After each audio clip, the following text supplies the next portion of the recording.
Minggu lalu kita sudah melihat bagaimana Allah menciptakan dunia sungguh amat baik. Udah gitu Allah juga menciptakan manusia yang pertama. Siapa? Adam dan Hawa. Allah memberikan mereka hati yang sempurna. Sehingga Adam dan Hawa mau taat dan mau melayani Allah. Segala sesuatu di Taman Eden terlihat sangat sempurna. Buah dan sayuran udah siap untuk dimakan. Kalian bisa bayangin posisi Adam kayak gimana? Kalau sekarang itu kayak kita lagi ada di food court. Di sekeliling itu banyak sekali makanan. Ada Korean food, ada Chinese food, dan ada European food. Anak-anak kebayang gak enak banget ya pasti ya. Kalian udah tinggal milih yang mana yang mau kalian mau. Tapi di Taman Eden pasti lebih keren daripada food court. Namun Alkitab mencatat di dalam Kejadian 3, Allah memberikan satu perintah yang penting untuk ditaati oleh manusia. Allah ingin Adam dan Hawa percaya dan taat kepadanya. Allah menciptakan mereka supaya mereka bisa hidup selamanya. Allah menunjukkan satu pohon yang ada di tengah-tengah taman. Nama pohon itu adalah pohon pengetahuan tentang yang baik dan yang jahat. Allah berfirman, "Jangan makan buah dari pohon pengetahuan tentang yang baik dan yang jahat. Saat kamu makan, maka kamu akan mati." Lalu yakin kalian semua udah pada tahu ceritanya bukan? Dan kalian pasti pernah mengalami dilema kayak gini.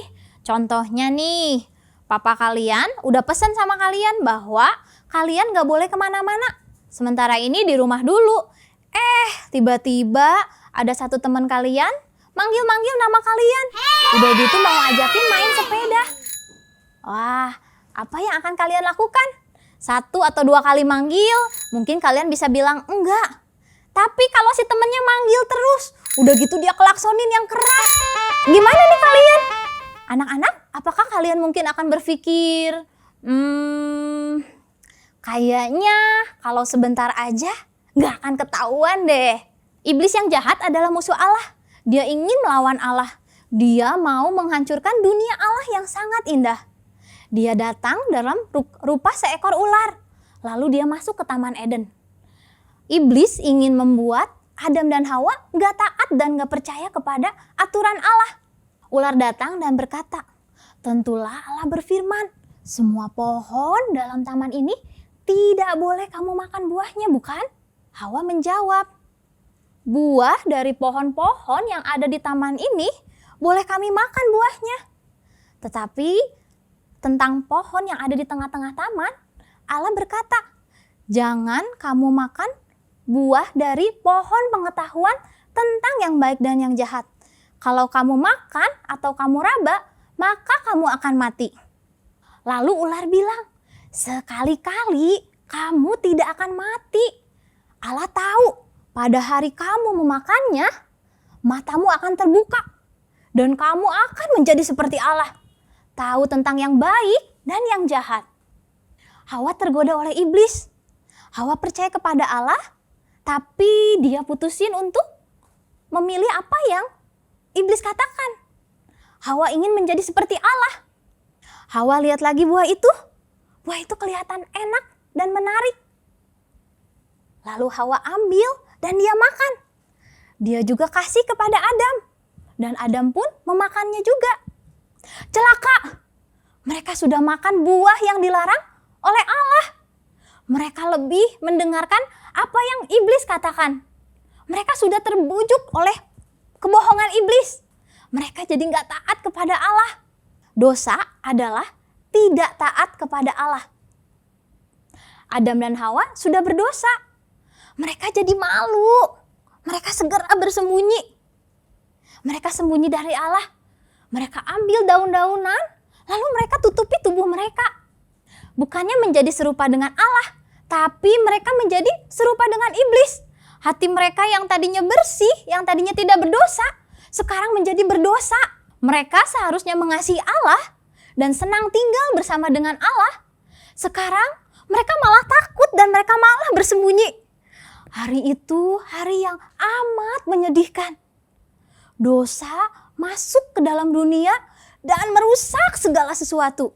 Allah sang pencipta tahu segala sesuatu. Waktu Adam dan Hawa mendengarin suara langkah kaki Tuhan Allah, mereka sembunyi di antara pepohonan. Anak-anak bayangin saat itu Adam dan Hawa bisa ngedengerin suara langkah kaki Allah. Berarti mereka dekat ya dengan Allah. Lause kasih contoh nih ya. Kalau Lause ada di sini dan Lause jalan, anak-anak yang ada di rumah bisa kedengeran gak ya suaranya? Bisa kedengeran gak? Oh, gak bisa. Tapi kalau misalkan Lause di sini, anak-anak juga ada di sini, terus Lause melangkahkan kaki Lause, anak-anak kira-kira denger gak? Ya, benar, denger ya. Lalu Allah panggil mereka dan berkata, "Di manakah engkau?" Adam menjawab, "Ketika aku mendengar engkau ada di taman ini, aku menjadi sangat takut karena aku telanjang. Oleh sebab itu aku bersembunyi." Allah bertanya, "Apakah engkau makan buah dari pohon yang aku larang itu?" Harusnya jawabannya apa sih? Harusnya jawabannya iya atau enggak, tidak, bener enggak? Tapi Adam itu bukan jawab gitu. Adam malah menjawab, "Hawalah yang memberikan buah itu kepadaku sehingga aku memakannya." Nah, anak-anak, Hawa juga nggak mau disalahin.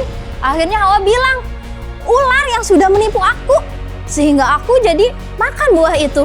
Mulailah satu dosa mendatangkan dosa lainnya. Apa itu? Saling menuduh, saling menyalahkan, tidak mau mengakui kesalahannya sendiri. Allah itu kudus, Allah itu tidak menyukai dosa. Allah mengasihi manusia, Allah itu adil. Apa sih adil? Adil itu kalau misalkan kita punya salah, pasti kita dihukum. Nah, Allah menghukum mereka karena mereka sudah berbuat dosa. Apa sih dosa mereka? Mereka gak percaya kepada Allah dan gak taat kepada peraturannya. Allah menghukum ular. Seumur hidupnya ular harus menjalar dengan perutnya, dan debu tanahlah yang akan menjadi makanannya. Yang kedua, Hawa akan menderita kesakitan saat dia melahirkan. Dan yang ketiga, Adam harus bekerja keras untuk mendapatkan makanannya. Mereka yang tadinya hidup bersama dengan Tuhan Allah dan mereka bisa nikmatin makanan sesuka mereka. Semenjak dosa masuk ke dalam dunia, mereka akan kesulitan di dalam dunia. Suatu hari nanti mereka akan mati. Allah adalah Allah yang adil dan penuh kasih. Allah sangat mengasihi Adam dan Hawa. Sekalipun Allah menghukum mereka, Allah berjanji Dia akan mengirimkan juru selamat yang akan menghapuskan semua dosa manusia dan mengalahkan kuasanya iblis. Sungguh janji yang indah, bukan? Dan kita tahu satu hal, Allah sudah menepati janjinya. Dan sebelum Adam dan Hawa diusir dari Taman Eden, Allah menunjukkan kasih-Nya dengan memberikan mereka pakaian dari kulit binatang untuk melindungi tubuh mereka. Dosa sudah merusak Adam dan Hawa. Hati mereka yang tadinya mengasihi Allah dan melayani Allah, kini menjadi jahat. Dan mereka tidak bisa lagi taat kepada Allah sepenuhnya. Seluruh keturunannya pun sama. Dan setiap orang yang lahir ke dalam dunia, mereka sudah berdosa. Dosa sudah merusak segalanya. Dosa masuk ke dalam dunia melalui manusia. Contohnya nih, waktu kita bayi, kalau misalkan kita lapar, apa sih yang akan dilakukan bayi itu? Bayi itu bakal marah-marah. Kalau misalkan kita udah besar sedikit, terus kita udah bisa mulai berbohong. Padahal, apakah papa sama mama ngajarin kita hal itu? Tentu saja enggak. Karena manusia sudah jatuh ke dalam dosa. Jadi kecenderungan hati kita adalah melakukan dosa tanpa harus diajarin. Tapi berita baiknya, Allah mengasihi manusia berdosa. Dia mengasihi Adam dan Hawa. Dia mengasihi Lause dan juga anak-anak semua. Allah sudah menepati janjinya. Dia memberikan anaknya yang tunggal, Tuhan Yesus, untuk menjadi juru selamat, untuk menghapuskan dosa-dosa manusia. Dan dia bangkit dari kematian. Untuk apa? Untuk menyatakan kemenangannya.